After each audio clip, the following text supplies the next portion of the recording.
क्रिस्का recording studio Ekangar सराय।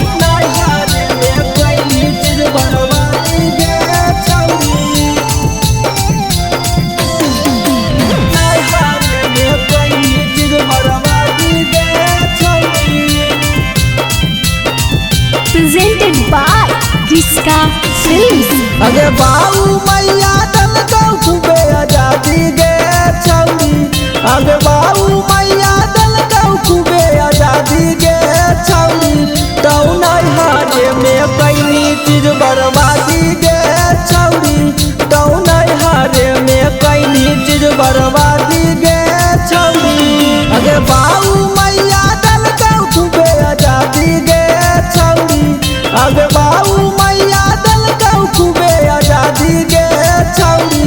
तौ नहीं हारे में कैनी चीज बर्बादी गे छौरी। तौ नहीं हारे में कैनी चीज बर्बादी गे छौरी। नहीं हारे में कैनी चीज बर्बादी गे छौरी।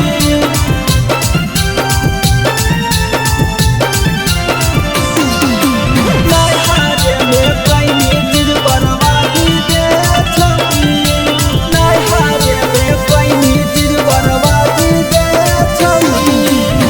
सब दिना बाबू रहला घर से बाहर आगे। छौड़ा से जाके छौरी लुट नीला हरावागे।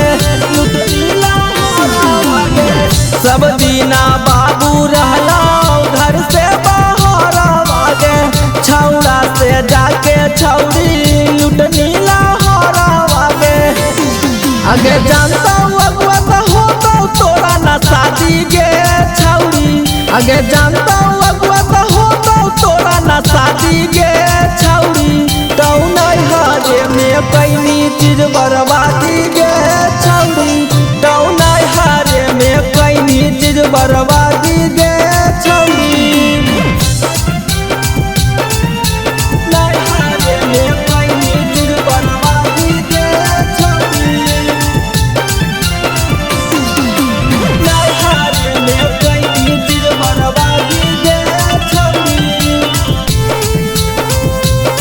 क्रिस्का रिकॉर्डिंग स्टूडियो एकंगर सराय। छौड़ा के चलते छौरी देहानी जाना गे। जिला नालंदा के छौड़ा कैल कौने माना गे। कैल कौने माना गे। छौड़ा के चलते छौरी देहानी जाना गे। जिला नालंदा के छौड़ा कैल कौने माना गे। आगे कहो मंटू मनोज हारम जाती गे छौरी। आगे कहो मंटू कुंदन हारम जाती गे छौरी। तौ नहीं हारे में कैनी चीज बर्बादी गे छौरी।